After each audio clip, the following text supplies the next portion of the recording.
सहारा शब्द सुनते ही आमतौर पर अंतहीन मन में रेतीले बालू की दृश्यों की एक तस्वीर दिमाग में आती है। ऊंटों का एक कारवां टीलों के साथ चल रहा है।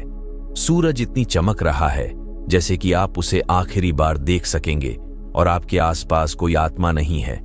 ऐसा लगता है जैसे यहाँ सुनहरे राजसी टीले हमेशा से रहे हैं, लेकिन ऐसा नहीं है।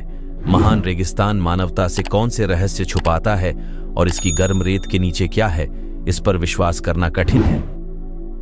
लेकिन हाल ही में शोध के अनुसार 6000 साल पहले 9 मिलियन वर्ग किलोमीटर से अधिक क्षेत्रफल वाला शुष्क रेगिस्तान, लगभग 3 मिलियन वर्ग मील का क्षेत्र घने हरे कालीन से ढका हुआ था। यहाँ पूरी बस्तियां मौजूद थीं और घरेलू जानवर चरते थे। जहां आज गर्म रेत के अलावा व्यावहारिक रूप से कुछ भी नहीं है, वहां हरी घास के मैदान और झीलें थीं। वर्षा इतनी प्रचुर थी कि इससे तमनरासेट नदी बहती थी, जो अपना पानी हरे रंग में ले जाती थी। सहारा से लेकर अटलांटिक महासागर तक कई सहायक नदियों वाली इस नदी की लंबाई 500 किलोमीटर से अधिक थी। त्रिआयामी उपग्रह चित्र सबसे बड़ी पैलियो नदी को खोजने में मदद करते हैं। इन छवियों में वैज्ञानिकों ने आधुनिक रेगिस्तान के नीचे छिपी नदी के प्राचीन चैनलों के चिकने किनारों को देखा और बताया कि मध्य अफ्रीका में मेगाचार्ड लेक नामक एक झील थी, जो अब लगभग एक भूतिया झील है। प्राचीन काल में यह झील कैस्पियन सागर से भी अधिक चौड़ी थी, जो सहारा में लगभग 390,000 वर्ग किलोमीटर तक फैली हुई थी। यदि झील अभी अस्तित्व में होती तो यह ग्रह पर सबसे बड़ी झील होती। नासा द्वारा प्रकाशित छवियों से स्पष्ट रूप से पता चलता है कि यह कितनी विशाल है। यह वह झील थी जो पूरी मानवता के लिए एक मूक अनुस्मारक की तरह एक रेगिस्तानी परिदृश्य में हमेशा के लिए अंकित हो गई, जिसने कभी गहरे पानी के भंडार को खाली करने में अपना हाथ रखा था। लेकिन ऐसा क्या हुआ कि एक समय हरा भरा और समृद्ध क्षेत्र अचानक ग्रह पर सबसे निर्जीव स्थान क्यों बन गया? वैज्ञानिक उदाहरण के लिए अलग अलग स्पष्टीकरण हैं। पर्यावरण पुरातत्वविद डेविड राइट अफ्रीकी महाद्वीप का 1/3 भाग के लिए पशुधन को जलवायु परिवर्तन का मुख्य कारण मानते हैं। भेड़, गाय और बकरियों ने स्थानीय वनस्पति को रौंद दिया और खा लिया। मिट्टी अधिक उजागर हो गई और अधिक सूर्य के प्रकाश को प्रतिबिंबित किया, जिससे वायुमंडल की मात्रा प्रभावित हुई।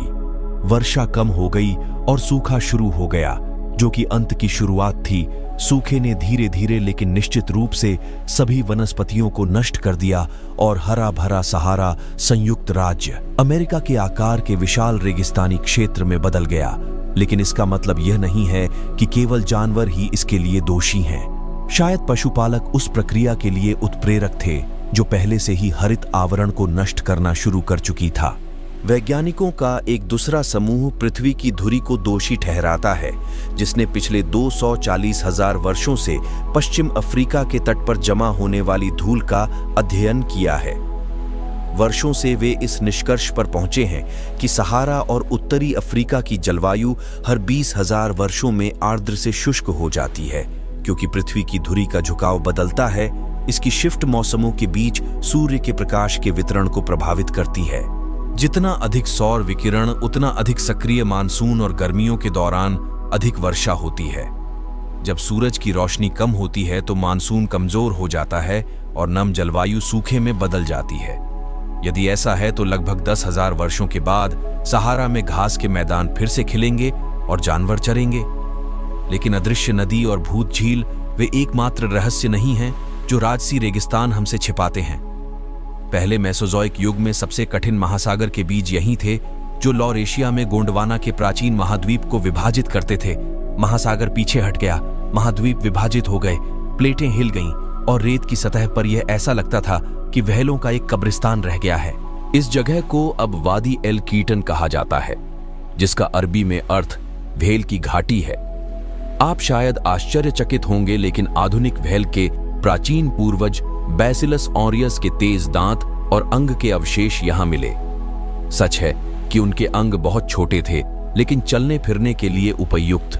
वे शायद अपने समय के सबसे बड़े शिकारी थे, क्योंकि उसका आकार 20 मीटर तक पहुंच गया था। कल्पना कीजिए कि वैज्ञानिक कैसे आश्चर्यचकित रह गए जब 20वीं शताब्दी की शुरुआत में उन्हें गर्म रेगिस्तान में जीवाश्मों के साथ प्राचीन व्हेल के अवशेष मिले। विलुप्त प्रागैतिहासिक मछली, सांप, कछुए, मगरमच्छ और मैनिटीज के बारे में शायद उनका पहला विचार यह था कि कोई उन्हें यहां लाया होगा, लेकिन सब कुछ बहुत अधिक दिलचस्प निकला। सहारा की रेत अन्य रहस्य रखती है। न केवल प्राचीन शिकारी व्हेल वहां शिकार करती थीं, बल्कि समय ऐसा था कि डायनासोर भी यहां घूमते थे। दुनिया के सबसे बड़े डायनासोरों में से एक, जिनकी उम्र लगभग 100 मिलियन वर्ष पुरानी है, यहां पाए गए थे। यहां एक शाकाहारी डायनासोर सौरोपॉड की हड्डियां मिली, जिन्हें पैरेल ए टाइटन स्ट्रोमैरी कहा जाता था, जिनकी लंबाई 32 मीटर और वजन 60 टन के करीब था। 2020 में विशाल रेगिस्तानी रेत के नीचे एक और पूर्व अज्ञात डायनासोर की हड्डियां मिली, मोसोसौरोस। ये खोज एक विस्फोटित बम की तरह थी। डायनासोर जो 100 से 67 मिलियन वर्ष पहले क्रिटेशियस काल में अफ्रीका में रहते थे। यह भी पता चला कि डायनासोर की नई प्रजाति अपने यूरोपीय समकक्ष के समान है। इसलिए ऐसा लगता है कि डायनासोर आधुनिक यूरोप के क्षेत्र से अफ्रीका में आया था।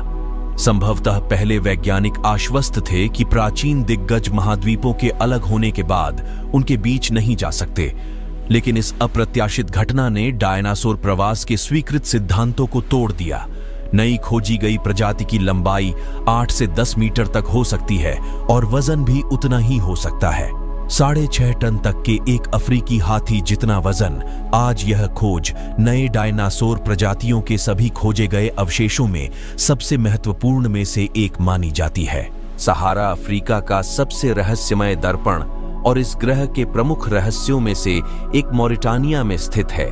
यह एक अद्वितीय भूवैज्ञानिक संरचना है जिसे अंतरिक्ष से आसानी से देखा जा सकता है, जिसे सहारा या रिचार्ड की आंख कहा जाता है।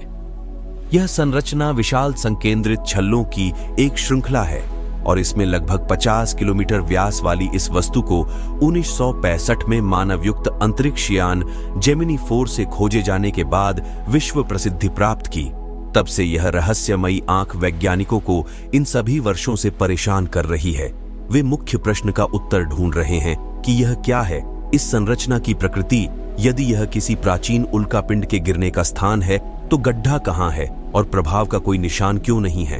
यदि यह एक विलुप्त ज्वालामुखी का मुंह है जो लाखों वर्षों से अंदर की ओर ढह रहा था, तो फिर क्यों हैं ज्वालामुखीय चट्टानें पूरी तरह से अनुपस्थित हैं, या फिर किसी एलियन के उतरने की जगह है? लेकिन अधिकांश वैज्ञानिक यह मानते हैं कि यह संरचना कटाव के परिणाम स्वरूप बनी है, लेकिन इस परिकल्पना में एक खामी है। वलय बहुत सम और नियमित है। पृथ्वी पर कहीं भी कटाव ऐसा कुछ भी बनाने में सक्षम नहीं है। वैसे भी सहारा की रहस्यमयी आंख सबसे आश्चर्यजनक प्राकृतिक घटनाओं में से एक है।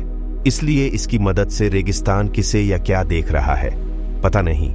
मुझे सबसे अधिक संभावना लगता है कि यह एक रहस्य बना रहेगा।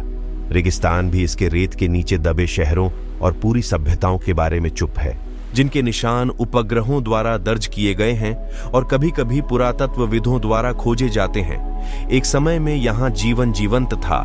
यहाँ जंगली जानवर शिकार की तलाश में घूमते थे और मछलियां नदियों में बिखर जाती थीं। लेकिन अब सब कुछ बदल गया है। रेगिस्तान पूरी तरह से दुर्गम हो गया है। हर कोई जो सहारा के विशाल विस्तार का पता लगाने की कोशिश करता है, वह चिलचिलाती धूप और रेत के तूफान की ताकत महसूस करता है। शायद कौन जानता है, गर्म टीलों के नीचे सहारा का सबसे बड़ा रहस्य अभी भी इंतजार कर रहा है, जिसे यह सावधानी पूर्वक मानव आंखों से बचाता है। आपको क्या लगता है कि यहाँ क्या हो सकता है? हमें कमेंट करके बताइए। वीडियो पसंद आया तो लाइक करें और चैनल को सब्सक्राइब कर लें।